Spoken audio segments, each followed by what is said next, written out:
চিকিৎসালয়ৰ বিচনাত জীৱন মৃত্যুৱে যুঁজিছে জ্ঞানদীপে। মুখ্যমন্ত্ৰী মহোদয়, আপোনাৰ কিছু সঁহাৰি তথা মৰমৰ প্ৰয়োজন জ্ঞানদীপক।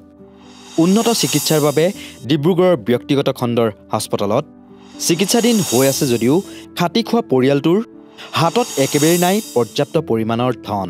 যাৰ ফলত এতিয়া উপযুক্ত চিকিৎসাৰ অভাৱত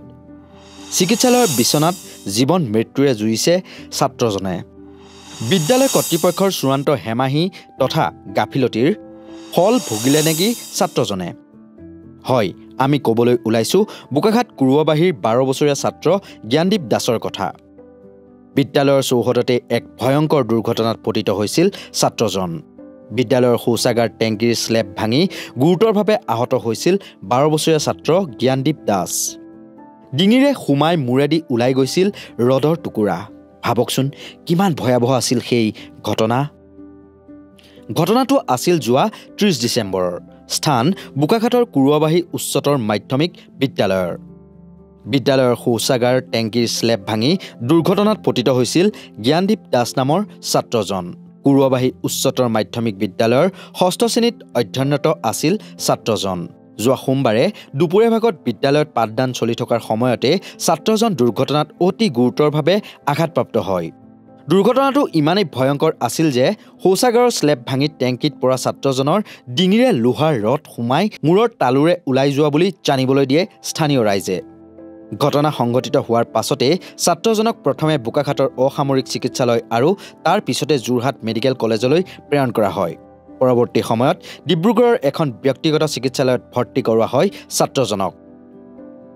চিকিৎসা অব্যাহত আছে যদিও জানিব পৰা মতে বৰ্তমানেও যথেষ্ট সংকটজনক অৱস্থাত আছে ছাত্ৰজন। ছাত্ৰজনৰ পৰিয়ালৰ আৰ্থিক অৱস্থা অত্যন্ত শোচনীয় হোৱা হেতুকে উন্নত চিকিৎসাৰ ক্ষেত্ৰত চিন্তিত হৈ পৰিছে পৰিয়ালটো। ছাত্ৰজনৰ পিতৃয়ে যেনে তেনে দিন হাজিৰা কৰি পৰিয়ালটোক পোহপাল দি আহিছে। ইতিমধ্যে স্থানীয় ৰাইজ তথা গাঁওবাসীয়ে পৰিয়ালটোলৈ আৰ্থিক সহযোগিতা আগবঢ়াইছে যদিও ছাত্ৰজনৰ চিকিৎসাৰ বাবে প্ৰয়োজন হয় বুজন পৰিমাণৰ ধন। ছাত্ৰজনৰ উন্নত চিকিৎসাৰ ক্ষেত্ৰত স্থানীয় বিধায়ক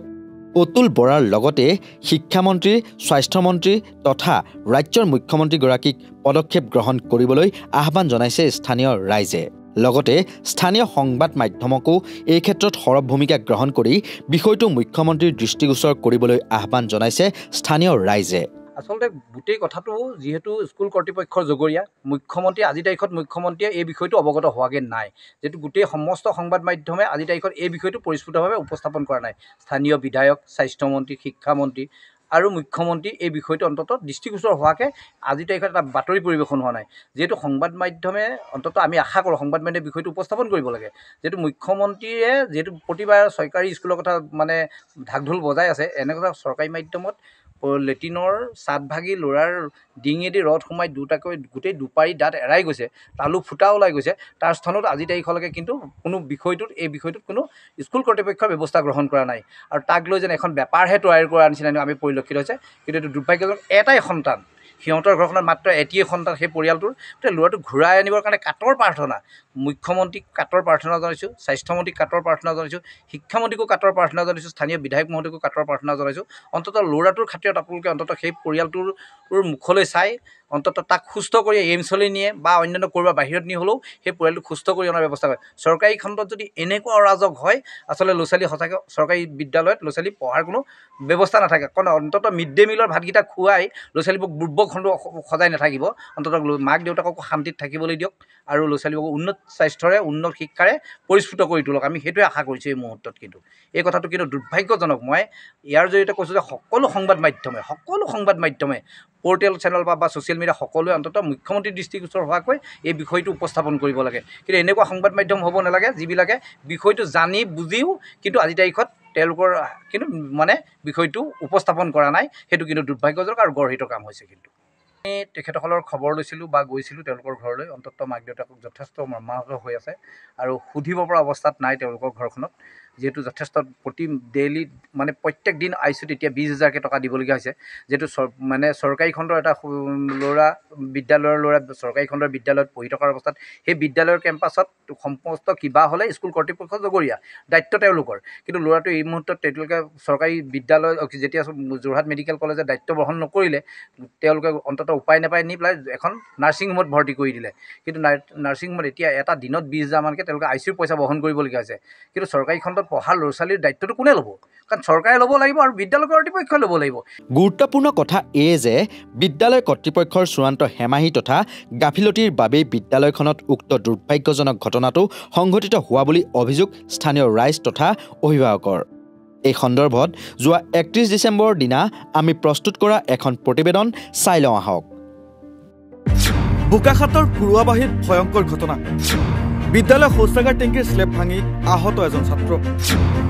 ডিঙিৰে সোমাই মূৰেদি ওলাই গ'ল লোহাৰ ৰডৰ টুকুৰা ঘটনাৰ স্থান বোকাখাতৰ কুৰুৱাবাহী উচ্চতৰ মাধ্যমিক বিদ্যালয় কুৰুৱাবাহী উচ্চতৰ মাধ্যমিক বিদ্যালয়ৰ 6ষ্ঠ শ্ৰেণীত অধ্যয়নৰত আছিল ছাত্ৰজন সোমবাৰে দুপৰীয়া ভাগত বিদ্যালয়ত পাঠদান চলি থকা সময়তে ছাত্ৰজন দুৰ্ঘটনাত অতি গুৰুতৰভাৱে আঘাতপ্ৰাপ্ত হয় দুৰ্ঘটনাটো ইমানেই ভয়ংকৰ আছিল যে শৌচাগাৰৰ স্লেব ভাঙি টেংকিত পৰা ছাত্ৰজনৰ ডিঙিৰে লোহাৰ ৰড সোমাই মূৰৰ তালুৰে ওলাই যোৱা বুলি জানিবলৈ দিছে স্থানীয় ৰাইজে ৰান্ধনি ঘৰ এটা আছোঁ তাতে ল'ৰা ছোৱালীবিলাকে কোহাল কৰি আছে তেতিয়া মোৰ খৰিবোৰ বেয়া কেঁচা খৰিখিনি মানে সময়টো দেৰি হৈ যোৱাৰ কাৰণে মই কেৰাণী ৰুমত সময়টো চাবলৈ আহি ঘূৰি গৈ পাইছোঁ যে চাউলটো বহাই মই দুবাৰমান তাৰো মাৰিছোঁহে তেতিয়া তাৰো মাৰোঁতে কৈছে যে ল'ৰা ছোৱালীবিলাকে যে তাঁৰ সোমাল কিহত তাঁৰ সোমাল তেতিয়া মই ভাবিলোঁ তেতিয়া ল'ৰা ছোৱালী ক'তবাই চাগে তাঁৰ ওলাই আছিল ভৰিত সোমাই মই এই উজাই পূব ছাইডেহে চাইছোঁ পশ্চিম ছাইডে মোৰ বাওঁ সোঁ ছাইডে ঘটনাটো ঘটি আছে তেতিয়া ঘটনাটো ঘটি থকাত মই গৈ দেখিলোঁ যে ল'ৰা এটা সোমাই আছে ল'ৰাটোৰ বুকত চিলেটখন আৰু মুখত ৰডডাল লৈ এনেকৈ ধৰি পেলাই ভাঁজ লৈ আছে তেতিয়া মোৰতো উপায় নাই কি কৰিম এতিয়া ৰছী নাই বাঁহ নাই কাঠ নাই তেতিয়া ইফালে সিফালে চাই জঁপিয়াই এটুকুৰা কাঠ মই লগ পালোঁ সেই টুকুৰাকৈ পাই তাক বচাম বুকুখনকে তেতিয়া বুলি কোৱাত মই ভাবিলোঁ জীয়টো যোৱা নাই আছে মই কাঠডাল লৈ পেলাই কিবা এটা ব্যৱস্থা কৰি তাৰ জীয়টো ঘূৰাওঁ সেই কাঠ টুকুৰা আনি পেলাই মই মানে তাৰ লগাওঁতে তাৰ সম্ভৱ বাওঁ ছাইডৰ ভৰিটোতো লাগিছে চাগে মইতো আৰু তললৈ দেখা নাই চিলেটখনৰ ভিতৰত তেতিয়া ধৰি পেলাই এৰুৱাই দিলোঁ এৰুৱাবলৈ চেষ্টা কৰিছোঁ এই থিয় মানে ৱালৰ ইটাই এৰাই গৈছে এতিয়া নোৱাৰিছোঁ মই অকলে তেনেকুৱাতে এজন ছাত্ৰ ল'ৰাটো মই মনত ৰাখিবলৈ নহ'ল সেই মুহূৰ্তত সময় নহ'ল সেই ল'ৰাটো জাপ মাৰি দিলে মই চিলেট চুটত জাপ মাৰি ল'ৰাটো বুকত কষ্ট নিদি পাৰিলে চাইড হৈ পেলাই নামি তাক চিলেটখন গুচাই আৰু ল'ৰাটো ওপৰলৈ উঠাই অনাৰ পিছত চিলেটখন মই অলপ হেল্প কৰিলোঁ আৰু সিও অকণমান টানি ল'ৰাটো মুকলিলৈ উলিয়াই ৰডডাল কিমান সোমাইছিল ৰডডাল মোৰ দেখাত ইমানমান প্ৰায় 6 ইঞ্চি 7 ইঞ্চিৰ ভিতৰৰ পৰা ৰডডাল ওলাই আহিছে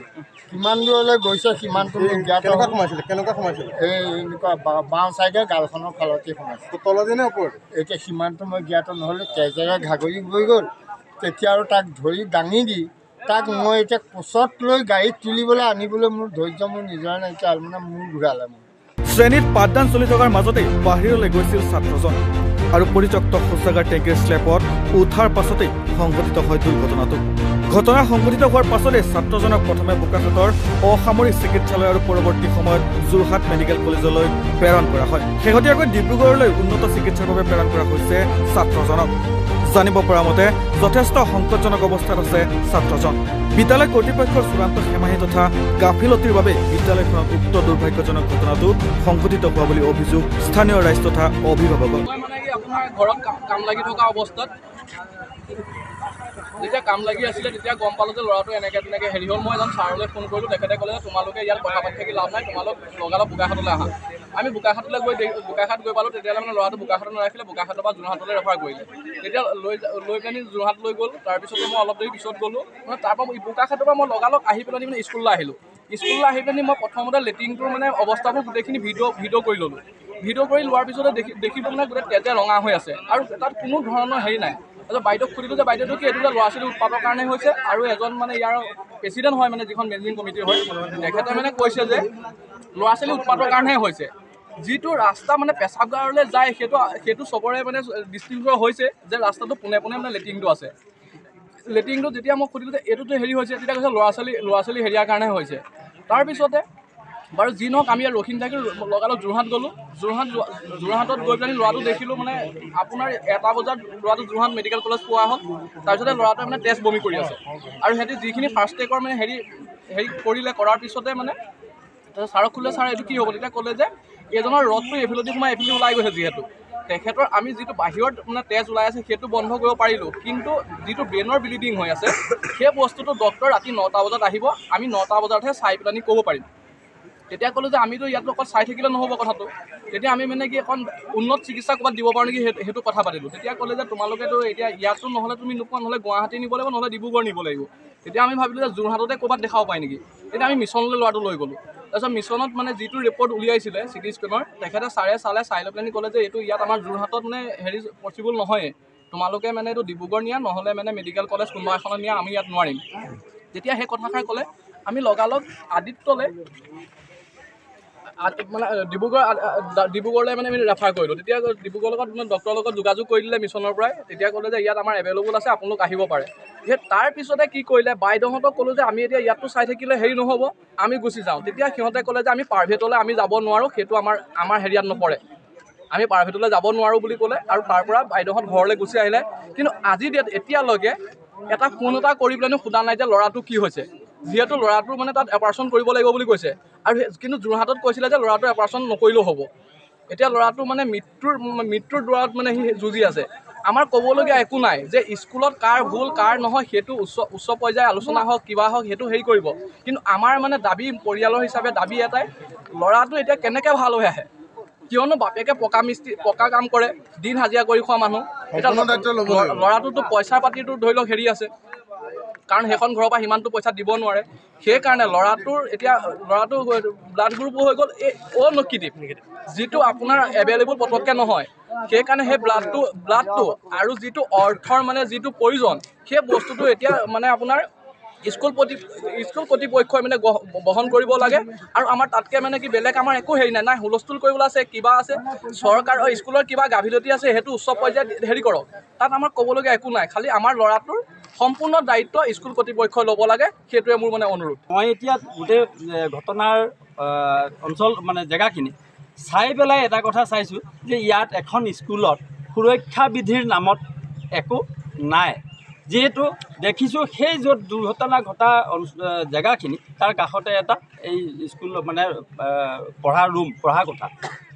কোঠা সেই তাৰ পৰা পিছফালে এটা হেৰি আছে কি কয় প্ৰস্ৰাৱগাৰ আছে সেই তালৈ গোটেই ল'ৰা ছোৱালীবিলাক সেইফালেদি অহা যোৱা কৰি থাকে আৰু সেইটো এনেকুৱা দুৰ্ঘটনা যিকোনো মুহূৰ্ততে দুৰ্ঘটনা ঘটিব পৰা আপোনাৰ সেইটুকুৰা স্থল তাত তেওঁলোকে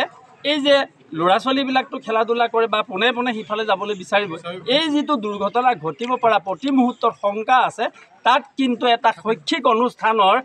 কৰ্তৃপক্ষই যে তাত এটা সুৰক্ষা বিধি অৱলম্বন নকৰিলে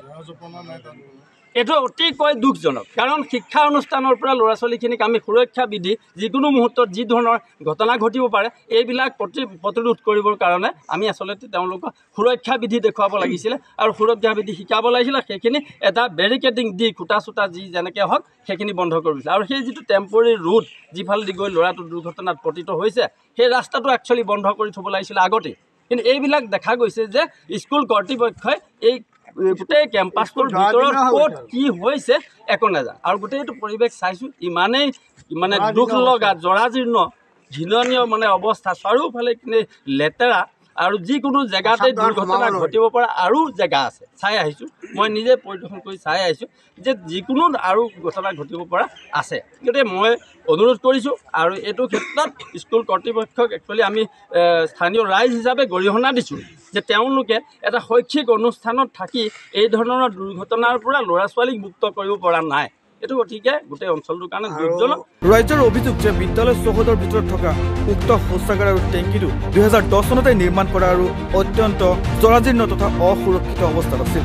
যাৰ নিৰ্মাণ শৈলীও আছিল অতি নিম্নমানৰ, যাক লৈ চূড়ান্ত আওকাণ কৰি আহিছিল বিদ্যালয় কৰ্তৃপক্ষই। ঘটনা সন্দৰ্ভত শিক্ষামন্ত্ৰী আৰু মুখ্যমন্ত্ৰীৰ দৃষ্টিগোচৰ কৰি উচিত তদন্তৰ দাবী জনোৱাৰ লগতে ছাত্ৰজনৰ চিকিৎসাৰ সম্পূৰ্ণ ব্যয় বহন কৰিবৰ বাবে বিদ্যালয় কৰ্তৃপক্ষক দাবী জনাইছে সদৌ অসম ছাত্ৰ সন্থাৰ লগতে অনুসূচিত জাতি ছাত্ৰ সন্থা তথা স্থানীয় ৰাইজ আৰু অভিভাৱকে।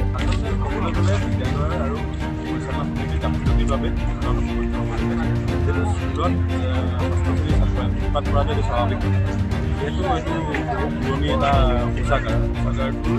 ষ্টেপ লাগি পেলাই তলত সোমাইছে বুলি আমি জানিবলৈ পাইছোঁ। সেই শৌচাগাৰটো বহুদিনৰ পৰা যিহেতু অৰ্ধনিৰ্মিত বা উদং অৱস্থাত আছিলে, সেইখিনি বিদ্যালয়ৰ যিখিনি আচবাব বা বিদ্যালয়ৰ যিখিনি ছাত্ৰ ছাত্ৰীক আঘাত কৰিব পৰা যিখিনি বস্তু, সেই বস্তুখিনি সুচাৰুৰূপে ছাত্ৰ ছাত্ৰীৰ পৰা আঁতৰাই ৰখাটো বিদ্যালয় কৰ্তৃপক্ষৰ দায়িত্ব। আৰু সেই দায়িত্ব পালন কৰাত বিদ্যালয় কৰ্তৃপক্ষ আৰু অধ্যক্ষাগৰাকী সম্পূৰ্ণৰূপে বিফল হৈছে। আৰু সেই তাৰ ফলতেই যোৱাকালি ঘটনাটো সংঘটিত হ'বলৈ পাইছে। আৰু এতিয়া আমাৰ প্ৰথম স্পষ্ট দাবীটো হৈছে, যিহেতু ল'ৰাজন এতিয়া ডিব্ৰুগড়ৰ আদিত্য নাৰ্ছিং হোমত তেখেত চিকিৎসাধীন হৈ আছে, তেখেতৰ সম্পূৰ্ণ দায়িত্ব বিদ্যালয় কৰ্তৃপক্ষ আৰু পৰিচালনা সমিতিয়ে লওক। আৰু আমি এই ছ'চিয়েল মিডিয়াৰ যোগে, আপোনালোকৰ মাধ্যমৰ যোগে আমি মুখ্যমন্ত্ৰী ডাঙৰীয়া আৰু শিক্ষামন্ত্ৰী ডাঙৰীয়া আহ্বান জনাব বিচাৰিছোঁ, আমি দাবী জনাইছোঁ যে সন্মানীয় মুখ্যমন্ত্ৰী হিমন্ত বিশ্ব শৰ্মা ডাঙৰীয়াই শিশুটিৰ সম্পূৰ্ণ বিনামূলীয়া চিকিৎসাৰ ব্যৱস্থা কৰক। এয়া আমাৰ প্ৰথম দাবী। যোৱাকালি কুৰাবী হায়াৰ ছেকেণ্ডেৰীত যিটো ঘটনা হ'ল, তেনেধৰণৰ ঘটনা কুৰাবী হায়াৰ ছেকেণ্ডেৰী আগতেও হৈছে। সেই যোনটো লেট্ৰিনৰ টেংকি আছিল, সেই টেংকিটো প্ৰায় 2010 চনতে নিৰ্মাণ হৈছিল। সেই টেংকিটো দুৰ্বল হোৱাটো স্বাভাৱিক কথা, কিন্তু স্কুলৰ কৰ্তৃপক্ষই সেই টেংকিটো প্ৰটেকশ্যনৰ কোনো ধৰণৰ ব্যৱস্থা নকৰিলে, যাৰ ফলত এনেধৰণৰ ঘটনাবোৰ আগতেও হৈছে, আগতেও মানুহ পৰিছে গাঁতত, কিন্তু ইমান ডাঙৰ ঘটনা হোৱা নাই। তেওঁলোকে ঘটনাবোৰ গাপ দিছে ইতিমধ্যে, কিন্তু যোৱাকালি ঘটনাটো যথেষ্ট ডাঙৰ। আৰু এতিয়া ইতিমধ্যে জ্ঞানদীপ নামৰ যিটো ছাত্ৰ আছিল, তেওঁ ডিব্ৰুগড় আদিত্য নাৰ্ছিং হোমত খুব দুৰৱস্থাত ট্ৰিটমেণ্ট হৈ আছে। তেওঁ মৃত্যুৰ লগত যুঁজি আছে। আৰু আমি এই সম্পূৰ্ণ গাফিলতি স্কুলৰ প্ৰিন্সিপালৰ লগতে স্কুলৰ মেনেজিং সমিতি যিসকল দায়িত্বত আছে, তেওঁলোকৰ গাফিলতি বুলি আমি ক'ব বিচাৰিছোঁ। আৰু আমি মাননীয় শিক্ষামন্ত্ৰীৰ লগতে মুখ্যমন্ত্ৰীক আমি অনুৰোধ জনাম যে এনেধৰণৰ প্ৰিন্সিপালৰ ওপৰত ব্যৱস্থা গ্ৰহণ কৰক, আৰু সেই ল'ৰাটো তৎকালীনভাৱে সুচিকিৎসা আৰু সুস্থ কৰি আনিবলৈ আমি অনুৰোধ জনালোঁ, আৰু লগতে ইয়াৰ লগত দাবীও জনাইছোঁ। বোকাখাতৰ পৰা উত্তম শৰ্মাৰ প্ৰতিবেদন, নৰ্থ ইষ্ট নাও।